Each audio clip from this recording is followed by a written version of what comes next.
दोघं मिळून संसार फार चांगला चालवायचो.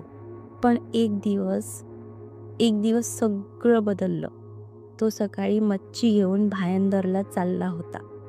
लोकलमध्ये नेहमीच्याच गर्दीत तो उतरला, धडपडला आणि खाली पडला.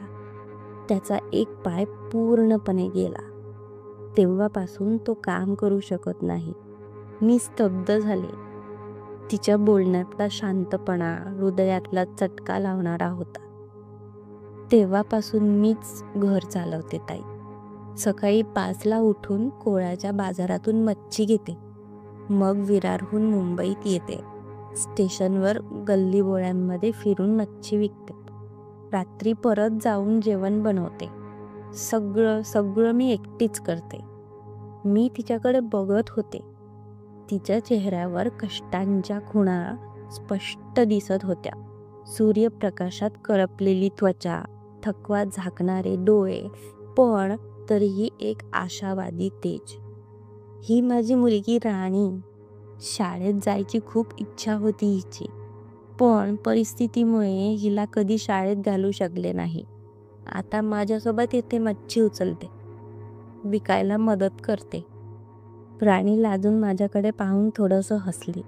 तिच्या डोळ्यात शाळेच्या दप्तराची ओढ स्पष्ट दिसत होती. माझं मन भरून आलं. मी स्वतः आजवर अनेक गोष्टींबद्दल तक्रार करत राहिले.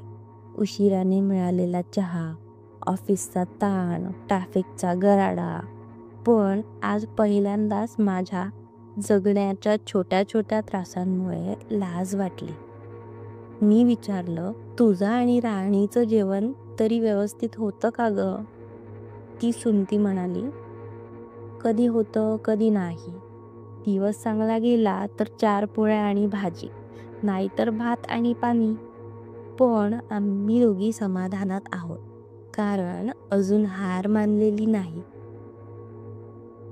आमचं बोलणं दादरपर्यंत आलं. ट्रेन थांबणार होती.